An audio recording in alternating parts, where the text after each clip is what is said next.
얼굴이랑 지금 똑같으셔요. 얼굴이 조금 더 얼굴도 조금 더 귀여워지셨어요. 머리도 오늘 사회 오신다고 뽀글뽀글하고. 의사 송교희 제가 한 13년 만에 온 것 같아요. 13년 6개월 만에. 제가 서귀포 가기 전에요.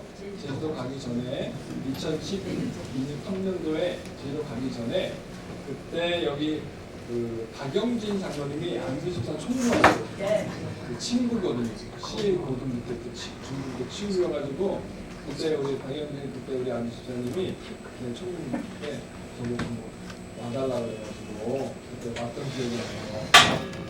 장로님 그때도 계셨고 보니까 20년 차 계셨고 그래서 또 보니까 미용성교회가 또 함께 또 이렇게 연합해서 하는 것도 함께 했다는 이야기 들었습니다. 우리 예배 가운데 하나님의 풍성한 복 은혜 주시려고 또 저를 보내주신 것 같은데요. 짧지만 이 시간 이 말씀과 또 그 중에서 하나님 만나는 복된 시간 되었으면 좋겠습니다. 오늘 세 가지 보양의 제목을 가지고 말씀 나눌 텐데 한번 따라볼까요? 세 가지 보양, 세 가지 보양. 제가 뭐 하나 프린트해 왔어요. 그 부산에 살고 있는 한 고등학생이 라디오에 글을 올려가지고 30만 원 상을 받은 이야기인데요. 버스 2대가 등장하는 내용인데 한번 잘 들어보세요. 빨리 읽어드릴게요. 야간 수업을 마치고 집에 가는 길이었습니다. 집이 광안리에 있는지라 집에 가서 라면 먹어야 하는 고민과 함께 집으로 가는 50원 버스를 탔습니다. 야간 5교시까지 하면 얼마나 배고픈지 모를 겁니다. 배고파서 차에 어서 가라 하면서 먹을 라면을 어떤 라면 먹을까 생각하고 있었는데 뒤에 오던 아마 134번 용당으로 가는 버스일 겁니다. 앞지를 시도하시다가 우리의 50번 운전기사 아저씨와 경쟁이 되어 드디어 싸움까지 가게 되었습니다. 시호등 앞에서 두 버스가 마주치고 멈추었습니다. 50번 버스 아저씨와 130번 아저씨가 창문을 열고 PT를 말싸움에 돌입했습니다. 결국 우리의 50번 아저씨가 열이 받을 대로 받아 134번 버스로 올라갔습니다. 싸움이 시작되었어요. 흥미진진했어요. 우리는 속으로 아저씨 이기세요. 아저씨 능력을 보여주세요. 라고 응원했습니다. 134번 기사 아저씨가 시동이 바뀌자마자 우리의 50 아저씨를 싫은 채 떠나버렸습니다. 그 순간 50 버스 안에 있는 사람들은 멍해졌습니다. 기사가 없는 50 버스 안에는 찬바람이 휘잉하게 불었습니다.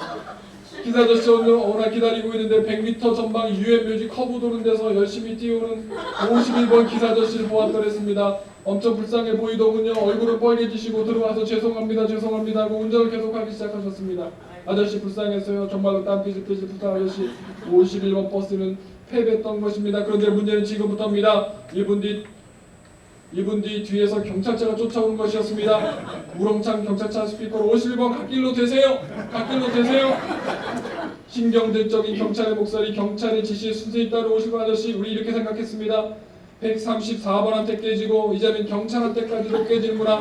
그런데 올라온 경찰 아저씨 한마디 걸작이었습니다. 아저씨 빨리 찾기 주세요. 그렇습니다. 우리의 50 아저씨는 134번 버스 차키를 들고 뛰어온 것이었습니다.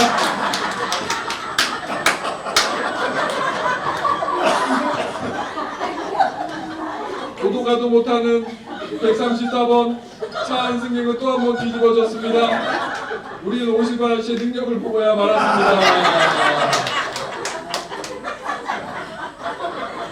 상상이 되세요? 50 아저씨가 130번을 올라타가지고 버스 기사니까 버스 키 위치 알잖아요. 하려 받아가지고 뽑아가지고 도망쳐 온 거 아니겠어요? 여러분 이 고등학생이 탄 51번 버스가 이겼어요? 134번 버스가 이겼어요? 처음에 누가 이긴 것 같았어요? 134번이 우리 버스 기사 태우고 가버려서 이긴 것 같았는데 결국은 누가 이겼나요? 51번 버스가 이겼어요. 건설이가 배꼽 잡아서 실제 있었던 일인데 30만원 처음에 10만원끼리 붙어서 처음에 10만원에서 1등, 20만원에서 1등, 30만원에서 1등까지 최종까지 끝까지 남아가지고 3만원 이야기인데요. 저도 정말 우울하고 힘들 때요 성경책 뒤에 이거 꽂아놓고 꺼내서 읽는다니까요. 아는 내용인데도 읽으면 재밌어요. 재밌네요. 어이없으니까 재밌고, 그죠? 황당하니까 재미있고. 우리가 인생이라는 버스를 타고 가는 것 같아요. 그런데 버스가 두 개가 있네요. 하나는 마귀가 운전하는 버스가 있고 또 하나는 예수님이 운전하는 버스가 있네요. 근데 우리가 예수님 모를 때는 마귀가 운전하는 버스 타고 그것이 전부 다 했다고 생각하고 그것 타면 성공한다, 그거 하면 출세한다라고 해서 그렇게 살다가 어느 순간 예수님이 우리 인생에 찾아왔고 우리가 예수님이 운전하는 버스로 갈아탔어요. 그죠? 그런데 예수님께서 운전하는 버스 타면은 늘 행복이라는 정거장을 거쳐가고 건강이라는 정거장을 거쳐가고 하여튼 중간중간 정거장마다 좋은 정거장만 지나갈 줄 알았더니 어떻게 됐나요? 그렇지만 않다라는 거예요. 예수 믿으니까 뭘 하지 마라 너무 많아요. 술도 먹지 마라, 담배도 피지 마라, 제사도 지지 마라. 집안 형제들끼리 얼마나 힘들었어요. 그것 때문에. 저희 어머니도 맨날 큰 집 가가지고 절하는다고 맨날 핍박받고 그냥 얼마나 그냥 시누이 다섯이 그냥 저희 어머니는 그냥 괴롭히는지 그냥. 제가 다 때니까 초등학교 때부터. 예수님 운전한 버스 타면은 늘 좋을 것만 같았는데 때로는 고난이라는 정거장도 지나가야 되고요. 때로는 외로움이라는 것도 지나가야 되고요. 지역장, 구역장, 협의회장, 지구장, 또 낙성교회 또 임회원 하려면 얼마나 또 소홀히 하는 게 많아요. 그렇게 묵묵히 알면서도 그냥 안 내리고 가는 거예요. 우리 회장님 20년 동안 이 사회사업선교회 버스를 타고 안 내리신 거예요. 제가 봤을 때 제일 오래되신 것 같아요. 오래된 사람. 오래되신 분 있으세요? 여기 계셔요? 우리 엄장석. 안수집사님도 대단하셔요. 박수 한번 쳐주셔야 돼요. 회장님이라고 박수 쳐주셔야 돼요. 그래도 우리가 예수님이 운전한 버스에서 안 내리는 게 뭐예요? 마귀 운전하는 버스는요 종점이 어디예요? 지옥이에요. 근데 예수 운전한 버스의 종점이 어디입니까? 천국이 우리가 믿습니다.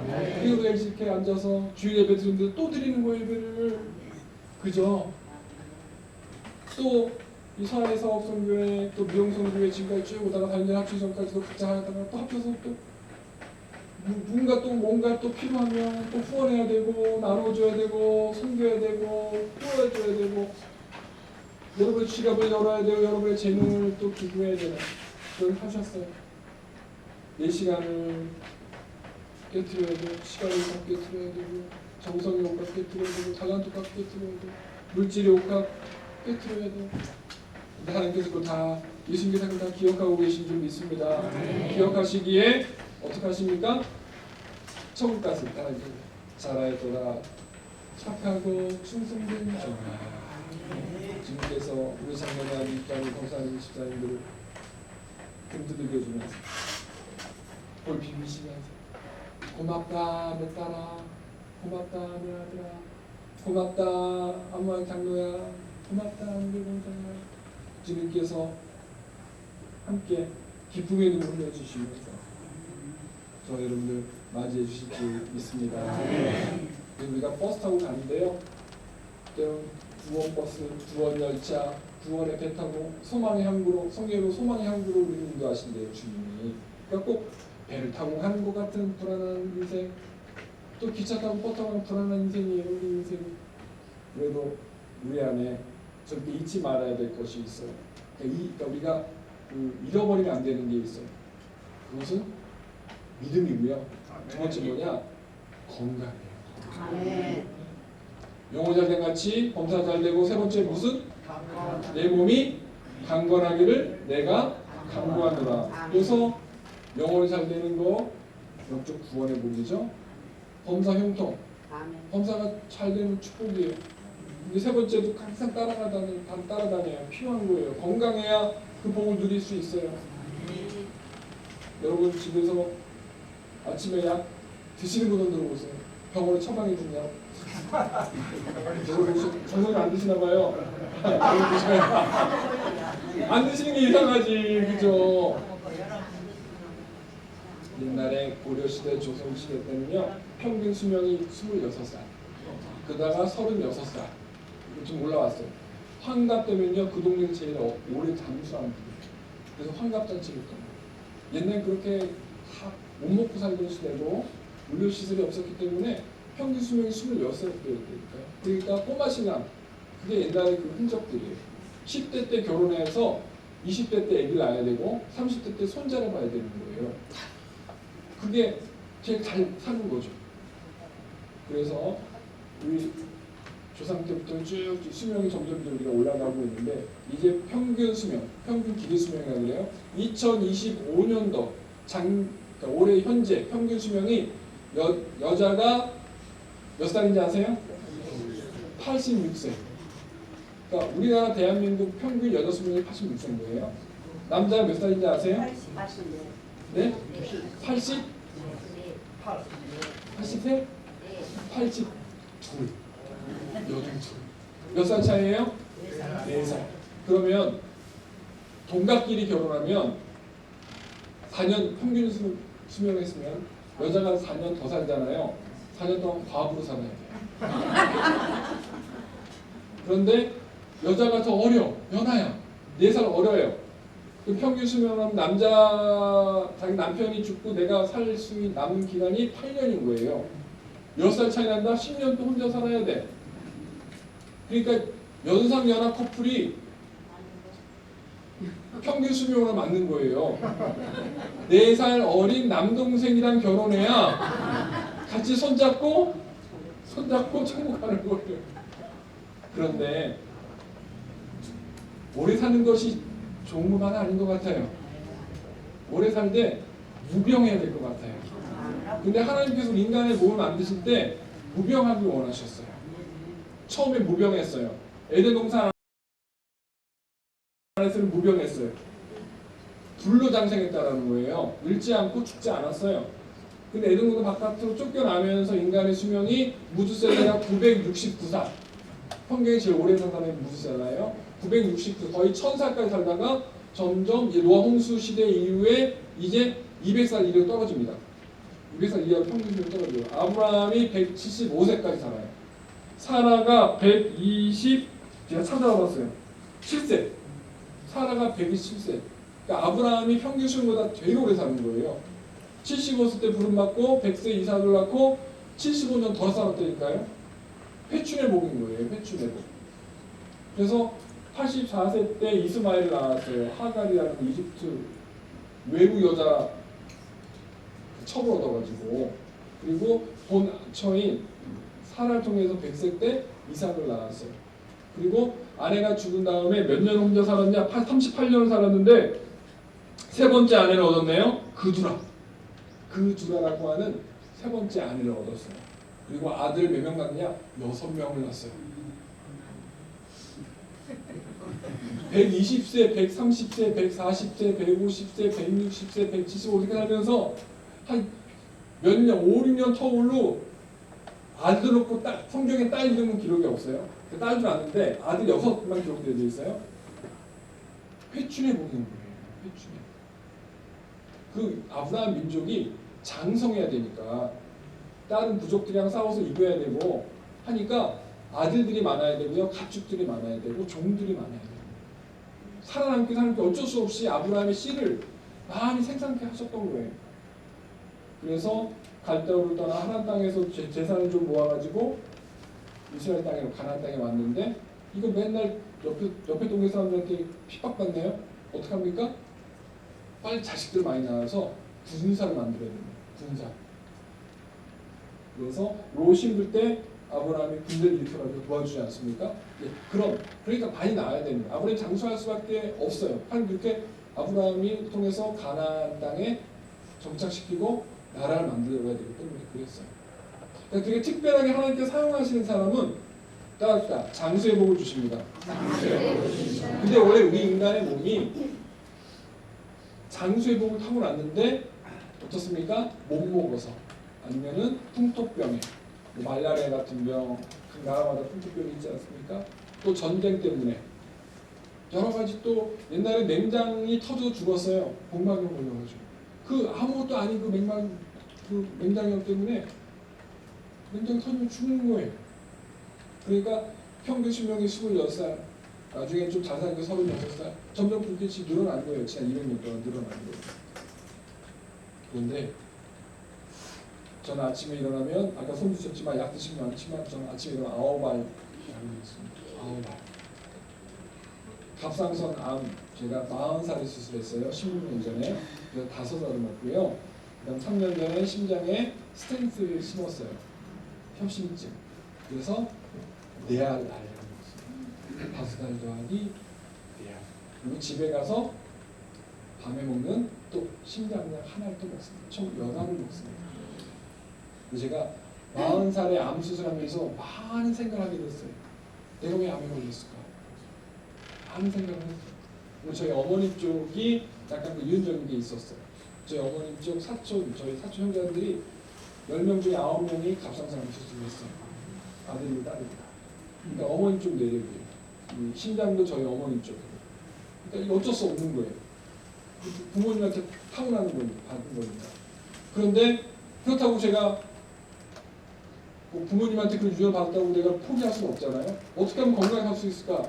40살 때부터 제가 열심히 연구하기 시작했죠. 그 계기가 뭐냐면 제가 서울대학병원에서 암 수술을 했는데요. 외래 진료할 때마다 1시간에서 1시간 반을 기다렸어요. 대학병원 오래 기다리잖아요. 앉아있는데 그 외래과 과장님 그 문 옆에 현관 옆에 포스터가 현수막 두고 포스터가 있는데 포스터가 오늘 눈에 확 들어오더라고요. 뭐가 있었냐면 말기 암 환자 치료를 위한 웃음 치료. 매주 화요일 오전 11시, 매주 목요일 오전 11시. 지하 몇 층 몇 호. 저거 뭐지?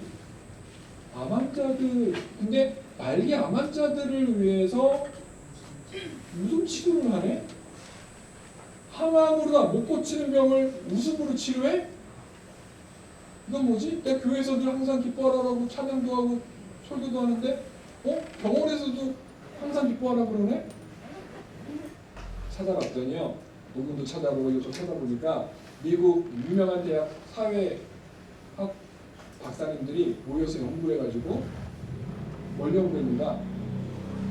갓난 아기가 태어나서 1년 동안 엄마의 뱃속에 태어난 아기가 1년 동안 몇 번 눕나? 그걸 횟수를 쉰 거예요. 아기 옆에서 교대로 쉰 거 체크한 거예요. 그랬더니 그 아기가 엄마 뱃속에서 하던 짓을 똑같이 하더래요. 그걸 베넷짓이라고 해요. 뱃속에서 하던 짓이에요. 베넷짓 다 알죠? 네. 그 베넷짓을 근데 어떨 때 아기가 어떨 때 베넷짓이라고 해요? 잠잘 때인데 뭐 할 때? 맞아요. 선생님 맞아요. 빵긋빵긋 웃을 때 그걸 베넷짓이라고 해요. 가테름 애기가 귀가 안 열려 있어요. 시력도 아직 안 돌아 정상으로 활성화가 안 됐어요. 근데도 애가 혼자 하루 종일 웃어요. 그걸 베넷짓이라고 해요. 최근에는요 초음파. 옛날에 흑백이 지금 칼라예요.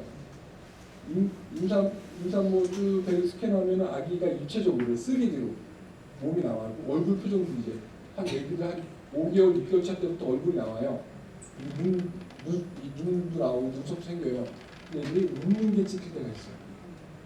진짜 이게 의학적으로 그게 엄마 뱃속에도 하는 게 이제 확실하게 이제 그 스캔하고 나오면 딱 나오죠. 방송 나오죠. 그런데 퀴즈. 하루에 1살 돌 전까지 1년 동안 갓 태어나기로 1년 동안 하루에 몇 번을 체크해봤더니 평균 하루에 몇 번 웃었을 것 같아요? 네? 퀴즈 맞춰보세요. 막 던져보세요. 50번 50번 1000번 여러분의 손자 여러분 아들 딸 키워봤잖아요. 그죠? 맞아요. 세워봤어야 알죠. 뭐 미국 사람들이 연구한 거지만 우리 한국 사람 똑같겠죠. 뭐 평균 300회에서 400회. 엄청 많죠. 하나님 인간을 창조할 때 엄마의 뱃속에서 세포 분열을 일으키면서 다리가 생기고 팔이 생기고 머리가 생기고 머리카락이 나오고 눈 생기고 하는 동안 하나님께서 계속 그것을 세포 분열하면서 활성화할 때 가장 하나님께서 뭘 하게 만들었는가? 웃게 만들었다는 거예요. 인간 창조 섭리예요. 그게. 그런데 인간이 태어나서 그 뱃속에 하던 짓을 하는 거예요. 하나님 인간을 만든 그대로 살고 있는 거예요. 근데 안타깝게도 그 미국 그 대학교 사회학자들이 연구한 결과 20세 이상 성인 남녀 수천 명 수만 명을 다 체크해 본 거예요. 하루에 몇 번 웃었을 것 같아요? 하루에 평균 3회에서 4회 웃더래요. 평균 어떤 사람은 아예 안 우는 사람도 있고 어떤 10번 이상 우는 사람도 있는데 평균 3회에서 4회로 웃게 되는 거예요. 그럼 몇 배 차이예요? 100배 차이인 거예요. 우리가 깐단아기처럼 매일 100번, 200번, 300번 웃잖아요? 그러면 도파민이 생겨요. 도파민. 엔도핀이 생기는 거예요. 그러면 그것이 그 호르몬이 온몸의 면역력도 업시키고요. 그 다음에 외부에 들어오는 여러 가지 뭐 바이러스, 호흡에 들어오는 바이러스 해가지고 여러 가지 유해 성분들을 다 물리쳐주는 거예요. 근데 스트레스 받고 우울증이 오면 어떡합니까? 우울증의 끝은 이영호 선생님들 그러시죠? 뭐라고 합니까? 자살이라고 하잖아요. 우울증의 끝은 자살이에요. 우울하다 보면은 모든 걸 포기하고 우울한 증상보다 죽는 게 낫다고 해가지고 죽는 거예요. 공황장애도 마찬가지예요. 너무 막 죽는 게 더 낫기 때문에 너무 힘드니까.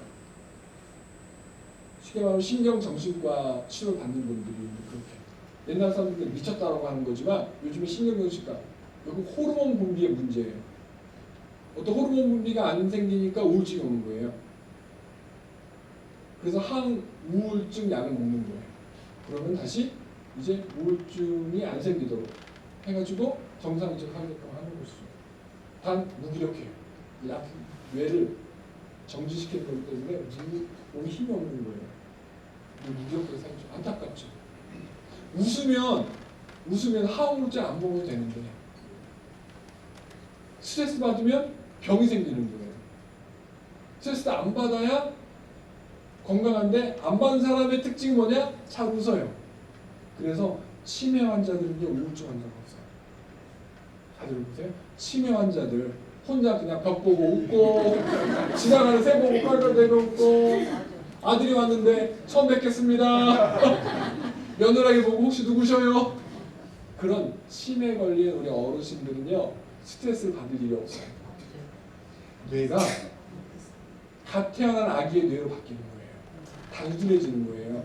그걸 우리는 치매라 그래요. 뇌 세포가 막 죽는 세포가 있고 새로 생긴 세포가 있는데 그게 역전하고 점점 세포가 덜 생성되는 거예요. 죽는 것보다 죽는 게 더 많은 거예요. 그러니까 다시 어린아이죠. 거꾸로 가는 거예요. 거꾸로 갈 때 먼저 생기는 게 뭐냐니까 제2의 사춘기라고 하는 갱년기가 오는 거예요. 호르몬 변화. 그 다음이 치매가 오는 거예요.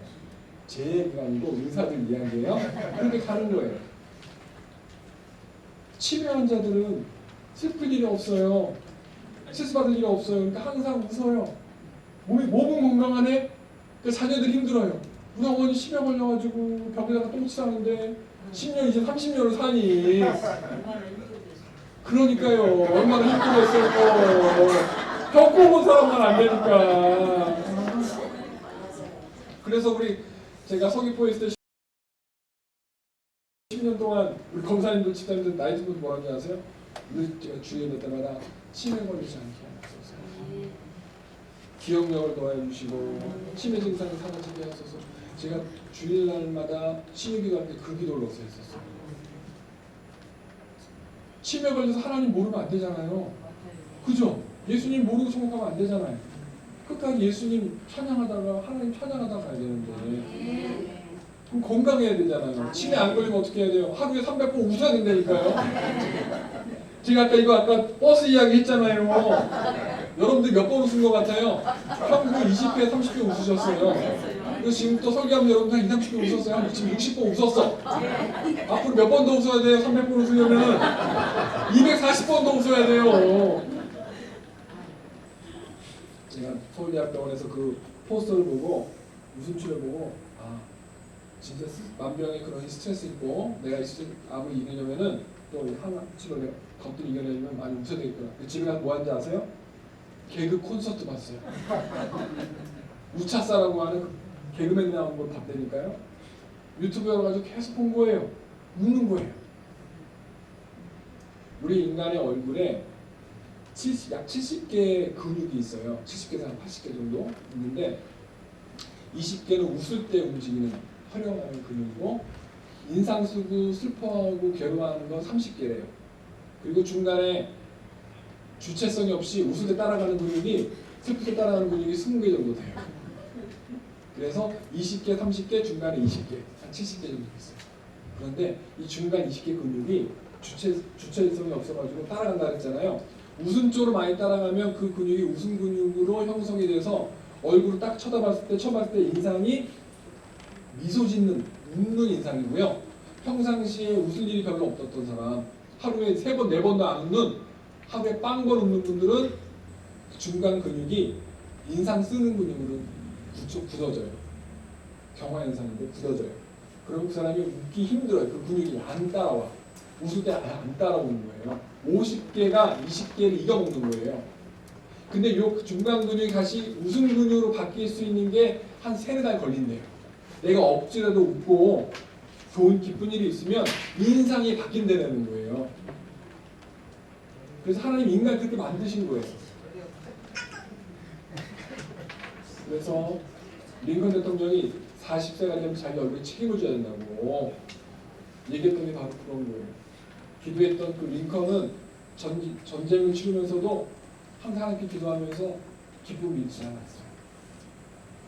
저희가 그런 역할을 해야 된다고 생각했던 것이죠. 항상 도와주고 있고 격려하고 해요.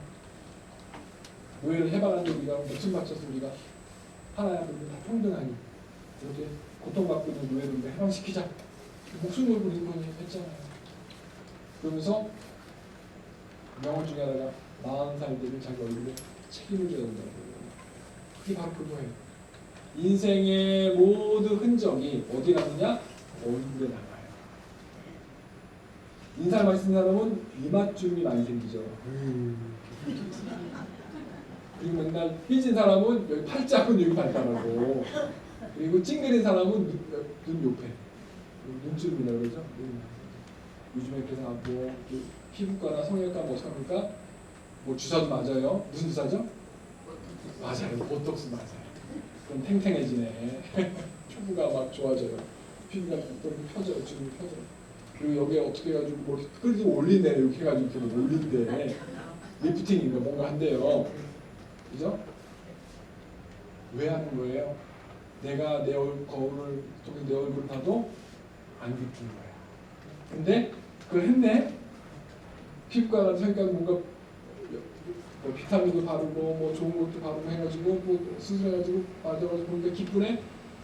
신기한 건 자기 만족한다는 또 오래 산다는 거예요. 얼굴 보고 아유 주름살 봐, 아이고 손가락에 이 생각하는 사람보다 보톡스 한 10만 20만째 맞고 하면 더 오래 산다는 거예요. 현대 의학이 좋아졌어요. 그죠? 그래서 이렇게 뭐 좋은 명물을 바르면 뭐 이렇게 검은 준기 같은 것도 없어지고 뭐 검은 반점도 없어진다고. 그래서 무슨 피부에 무슨 뭐 이렇게 연고가 좋다 뭐 그런 거 한참 막 유튜브에 그 알고리즘도 제가 요즘 찾아보거든요. 했더니 제가 탈모가 있어가지고 찾아봤더니 뭐 한 명이 그 피부과 선생님 그리고 하루에 알약 10배 먹다 보니까요 빨리 안 죽고 싶은 거예요. 빨리 안 죽고 싶은 거예요. 젊어 보이죠? 이거 염색 저 100발이에요 제가. 제가 100발이에요. 제가 서귀포에 있을 때 염색 안 하고 머리가 하얘었어요. 여의도 보니까 이용욱 선수 많이 들어보면 안 될 거 아니에요. 옆에 사진 찍을 때 제가 더 담임 목사처럼 보이면 안 될 거 아니에요. 어른처럼 보이면 월급처럼 보이면 안 될 거 아니에요. 그래서 염색 저희 부모님들 염색하는 거예요. 주택밖에 염색 안 하는 우리 국장들 몇 명 있는데 맨날 염색하라고. 그런데 다 사정이 있어서 못하는 분들이 있는데 하여튼 저도 염색하고 하니까 제 얼굴 보니까 거울 보니까 아침에 샴푸하잖아요. 샤워하잖아요. 그러면은 제가 봐도 멋있어. 하루 종일 별로인데 하여튼 저녁에 샤워하거나 샴푸하면 머리 털 좀 말리잖아요. 드라이잖아요. 얼굴이 그때 좀 하얘요. 제가 봐도 뽀해. 잘생겼어. 역시 차지만. 제가 40살 때 암 수술하고 그런 제가 루틴이 생겼어요. 버릇이 생겼어요. 어떻게 나 자신을 칭찬하고 나 스스로 칭찬하고 어떻게 내가 더 많이 웃자. 신기한 게 우리 뇌가요 억지로 웃어도요 웃는 줄 알고 도파민이 생긴대요. 호르몬이 생긴대요. 억지로라도 웃어서. 그게 웃음 치료인 거예요. 웃음 치료가 병원에서 하는 웃음 치료는요 억지 막 웃기잖아요. 암 환자들이 무슨 일이 있겠어요. 근데 막 억지로도 막 박수 치고 막 웃고 막 웃으라고 막.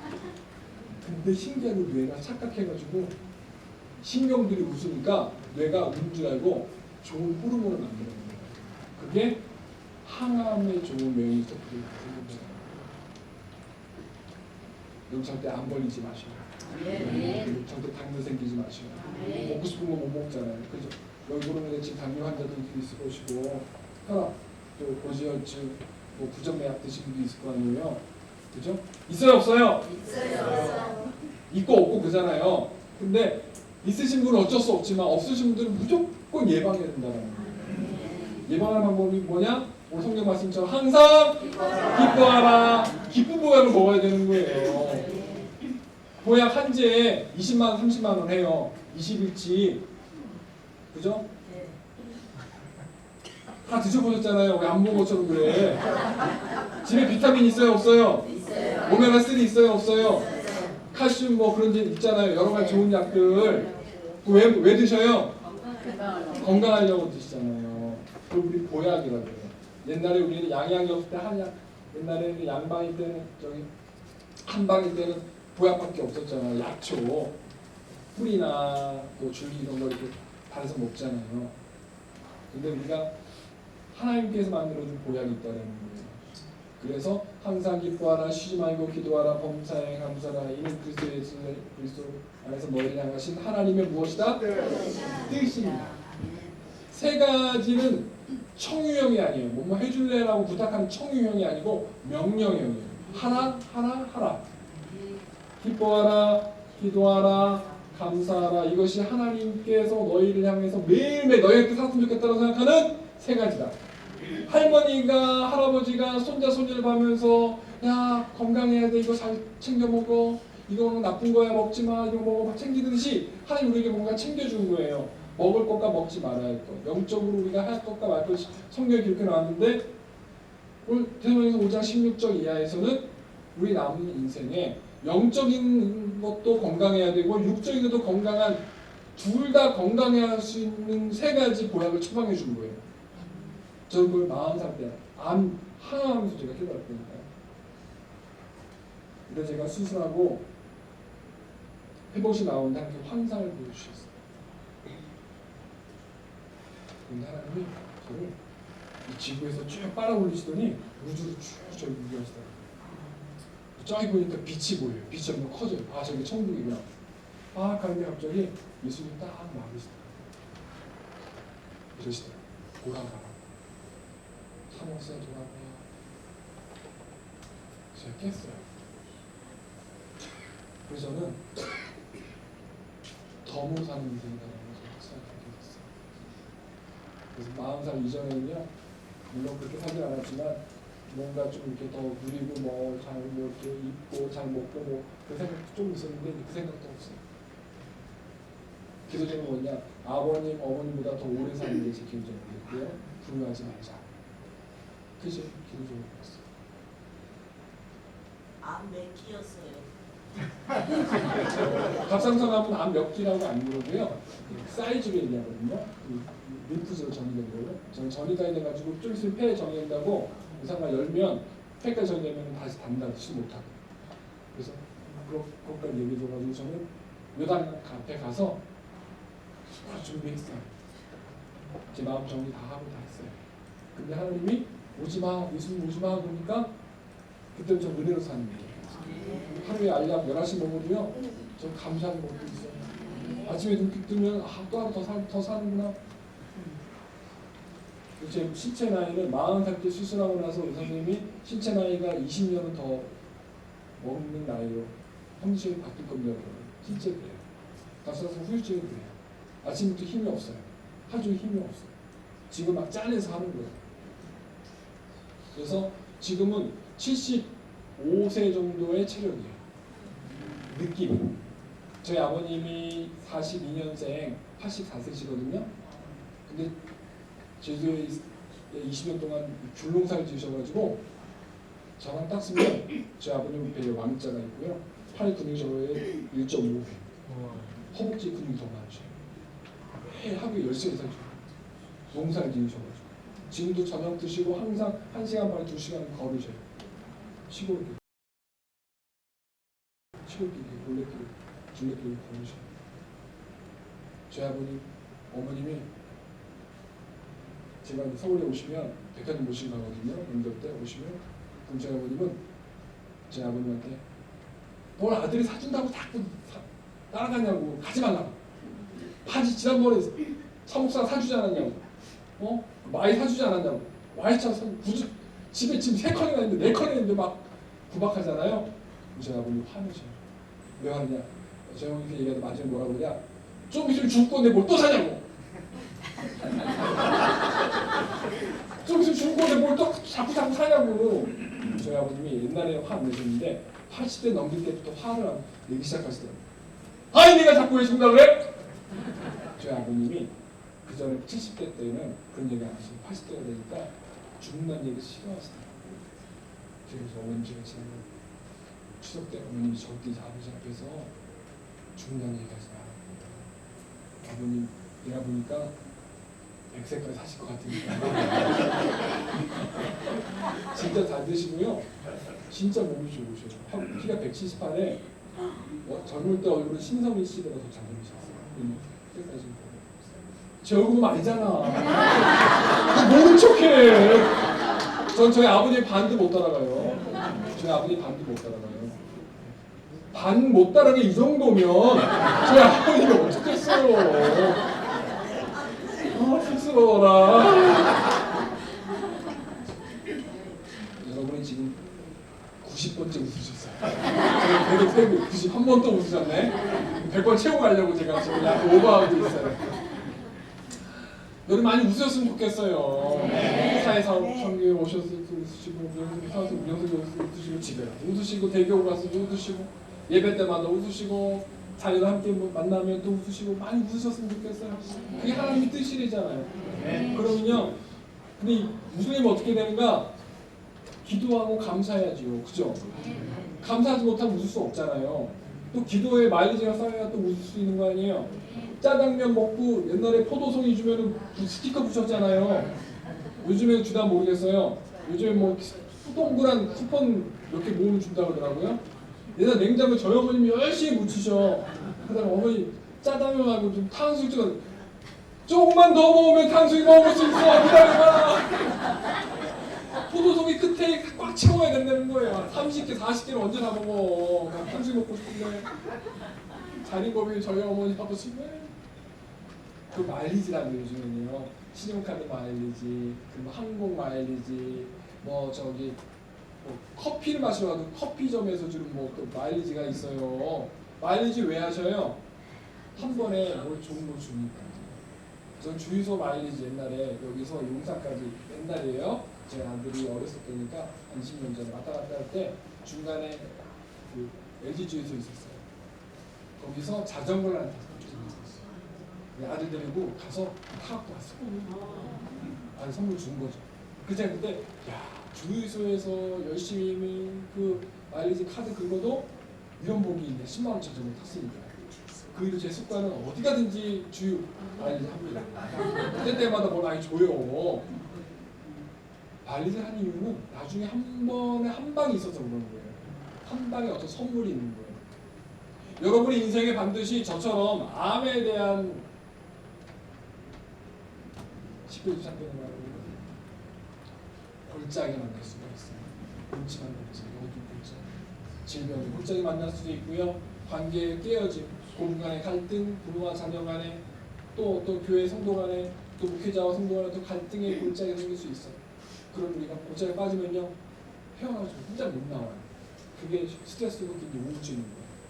그때 평상시에 기도의 마일리지, 감사의 마일리지 많이 쌓은 사람들은 그때 TV에 나올 수 있는 거예요. 근데 평상시에 기도의 마일리지, 감사의 마일리지, 감사해 뭐야, 기도해 뭐야, 안 먹었던 사람은요 튕겨나올 수 있는 힘이 없어요.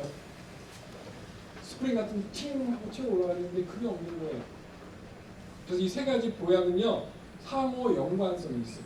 상호 관계성이 있어요. 기도하다 보면 감사가 생기고요. 기도하다 보면 또 기쁨이 생기는 거예요. 또 기쁘다 보면 슬플 일이 또 감사가 바뀌네요. 억지라도 기뻐하면 내가 그렇게 또 루틴이 바뀌는 거, 습관이 바뀌는 거예요. 옛날 같으면은 한 5라는 영향을 받으면 내가 슬퍼했는데 이제 7, 8, 9, 10만 내가 영향을 안 받는 그런 영적인 믿음의 강태가 생기는 거예요. 그래서 이 세 가지 우리가 주문할 때 먹어야 될 보약이라고 주님께서 오늘 성경 말씀에 계속 기록해 놓으신 거예요. 그리고 찬양도 부르고 찬양하라 내용어라, 그 다음에 감사하라 내용어라, 기뻐하라 내용어라. 우리 찬양하잖아요. 주문을 하잖아요. 주입식 교육이라고 해요. 그냥 하다 보면 내가 무리하게 살 수 있는 거예요. 그 습관이 되고 나의 루틴이 되면 아침부터 일어나서 하나님 저의 생명을 하루 연장시켜주셔서 감사합니다. 그런데 하루 살면서 기쁘게 사는 거예요. 중간중간 식기도도 할 때도 진짜 진심 있게 식기도 하시고 그걸 제가 잘 꼭꼭 씹어 먹을 수 있게 해주시고 또 이 음식 중에 건강에 못들게 하옵소서 하면서 진짜 깊이 있는 기도를 할 수 있는 것이죠.